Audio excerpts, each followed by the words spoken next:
Techno যখন 10 সিরিজের smartphone launch করেছিল তখন কিন্তু অনেকে এই ফোনটি বাই করেছিল, কারণ এই ফোনটির লুক এবং ডিজাইন পুরোপুরি আইফোনের মতো দেখতে, তার জন্য অনেকে কিন্তু এই ফোনটি বাই করেছিল। টেকনো 10 সিরিজের স্মার্টফোনগুলি ভালো সেল হয়, এবারেও কিন্তু কোনো ধরনের চেঞ্জ করা হয়নি ডিজাইনে, পুরোপুরি আইফোন 14 এর মতো দেখতে। তো এই কয়েকদিনের মধ্যে কিন্তু অনেক ফোন লঞ্চ করেছিল পুরোপুরি আইফোন 15, 14 এর মতো দেখতে। আর এই ডিজাইনের মধ্যে থাকছে Tecno 10C, Infinix hot 40i, আর ইনফিনিক্স এর তরফ থেকে থাকছে Infinix smart 8, Infinix hot 40 pro.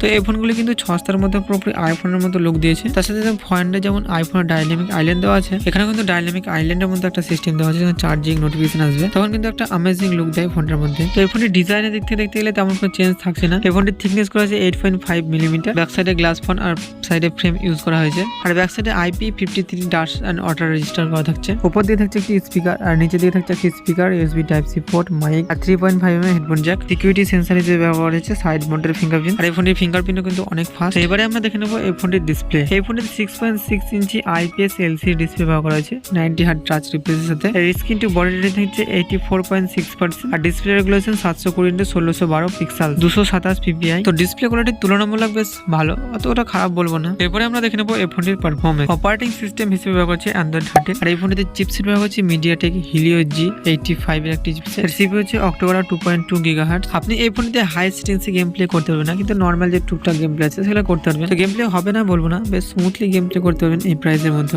তবে বেশিক্ষণ গেম প্লে করলে একটু হিটিং প্রবলেমও হতে পারে। আর এই ফোনটি মূলত দুটি ভেরিয়েন্টের থাকছে, 4GB RAM 128GB স্টোরেজ আর 8GB RAM 128GB স্টোরেজ। তো এরপরে আমরা দেখে নেবো এই ফোনটির ক্যামেরা। টেকনো যে 10 সিরিজের স্মার্টফোনটি ছিল তাতে ক্যামেরাতে কিন্তু অনেকটা আপডেট করা হয়েছে। সেখানে ছিল 13 মেগাপিক্সেলের ক্যামেরা, কিন্তু এখানে আপডেট করে করা হয়েছে 50 মেগাপিক্সেলের ক্যামেরা। আর ব্যাক সাইডে আপনি ভিডিও শুট করতে পারবেন 1080p 30 fps এ। আর ফ্রন্টে 8 মেগাপিক্সেলের সিঙ্গেল ক্যামেরা ব্যবহার করা হয়েছে। ফ্রন্টে 8 মেগাপিক্সেলের ক্যামেরা না দিয়ে 16 মেগাপিক্সেলের ক্যামেরা দিলে ফটো কোয়ালিটি আরেকটু বাস ভালোই হতো। ব্যাটারিতে কোনো চেঞ্জ করা হয়নি, আর ফাস্ট চার্জিং এর তেমন কোনো চেঞ্জ করা হয়নি। ব্যাটারি হিসেবে থাকছে লিথিয়াম পলিমারের 5000 mAh এর ব্যাটারি, আর ফোনের ফাস্ট চার্জিং হিসেবে থাকছে 18 ওয়াট একটি ফাস্ট চার্জার। তো চার্জিং একটু চেঞ্জ করলে বেশি ভালো হতো, এখানে 18 ওয়াট না দিয়ে 33 ওয়াট একটি ফাস্ট চার্জ দিলে বেশি ভালো হতো। তো 33 ওয়াট একটু বেশি হলে আর একটু কম দিলেও পারতো। 18 ওয়াটের চার্জার দিয়ে চার্জ হতে প্রায় সময় নিয়ে নেয় 2 ঘন্টার মতো। তো 2 ঘন্টা ধরে যদি চার্জই দেবে তো ফোন ইউজ করবে কখন। তো সেন্সর হিসেবে থাকছে সিকিউরিটি সেন্সর আর জাইরো সেন্সর ব্যবহার করা হয়নি। তো BGMI গেম প্লে তো একদম হবেই না। আর ফোনটির কালার হিসেবে থাকছে 4টি কালার, আর ফোনটির নেটওয়ার্ক সাপোর্ট হিসেবে থাকছে 4G সাপোর্ট। তো ফোন যেমনই হোক 5G সাপোর্ট দেওয়া দরকার ছিল। কানেকশন হিসেবে থাকছে ওয়াইফাই, ব্লুটুথ, GPS,